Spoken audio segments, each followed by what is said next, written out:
जय जगन्नाथ बंधुगण, आज आम समयर सही रहस्यमय पृष्ठा ओलटाइबा जहा विषय रे आपण केबे शुणी नथिबे। 01 दुनियार प्रथम दिन कौन से दिन दुनिया नुआ करी आरंभ होइथिला। चलंतु जानिबा आम भारत एवं पूरा विश्वर सेही दिनर कहानी। पॉइंट 2 वर्ष एक पूर्वरु जीवन लाइफ बिफोर ईयर एक अनेक लोकंक मनरे प्रश्न थाए जे वर्ष एक पूर्वरु कौन जीवन नथिला। बंधुगण निश्चय थिला। आम सनातन धर्म एही वर्ष एकरु हजार हजार वर्ष पुरुणा।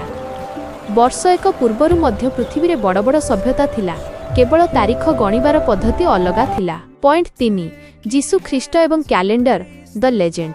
एही 01 तारीख प्रभु जीसु ख्रीष्टंक जन्म सह जड़ित। किंतु आपण जानती कि जीसु निजे जानि नथिले कि से वर्ष एकरे अछंती, कारण एही कैलेंडर तांको जन्मर 500 वर्ष परे जणे सन्यासींक द्वारा बना जाइथिला। गणना अनुसारे जीसु प्रकृत रे 4 बीसी रे जन्म होइथिले, अर्थात आम कैलेंडर 4 वर्ष पछरे चालिछि। पॉइंट 4 सेतेबेळर जनसंख्या पॉपुलेशन। सेही समय रे पूरा दुनियार जनसंख्या मात्र 20 रु 30 कोटी थिला। आजि खाली भारतर जनसंख्या तार 5 गुण अधिक। सेतेबेळे चारियाडे केवल जंगल, नदी एवं शांत परिवेश थिला। मनीष प्रकृति सह मिसी रहुथिला। पॉइंट 5 भारत, चीन एवं अमेरिका वर्ल्ड कंपैरिजन। चलंतु देखिबा सेतेबेळे केउ देश केमिति थिला। भारत वर्ष एकरे भारत दुनियार सबुठु धनी देश बा सुनार चढ़ई थिला। भारत रे कुषाण वंशर महाराजा कनिष्कंक शासन चलीथिला।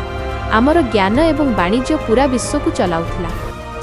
चीन रे हान राजवंशर शासन थिला एवं सेमाने कागज उद्भावन करि सारिथिले। अमेरिका आजिर शक्तिशाली अमेरिका वर्ष एकरे एक अंधारी जंगल थिला। सेठारे कौनसी सहर नथिला, केवल आदिवासी माने शिकार करी चलुथिले। पॉइंट 6 शासन एवं जीवन गवर्नेंस। सेतेबेळे सारा दुनिया रे केवल राजांक शासन ही चालुथिला। भारत एवं रोमान साम्राज्य मध्यरे बड़ धरणर व्यापार हेउथिला। सेतेबेळे जीवन कष्टकर थिला, किंतु भक्ति एवं मानविकता बहुत अधिक थिला। पॉइंट 7 शेष कथा फाइनल अट्रैक्शन सब्सक्रिप्शन। तेणु बंधुगण समयर चक अटकी न थाए। 01 रु आरंभ होइथिबा एही यात्रा आज आमको एठारे पहुंचाइछि। जदि आपणकु एही ऐतिहासिक रहस्य भल लागिला तेबे वीडियो को गोटिए लाइक निश्चय करंतु।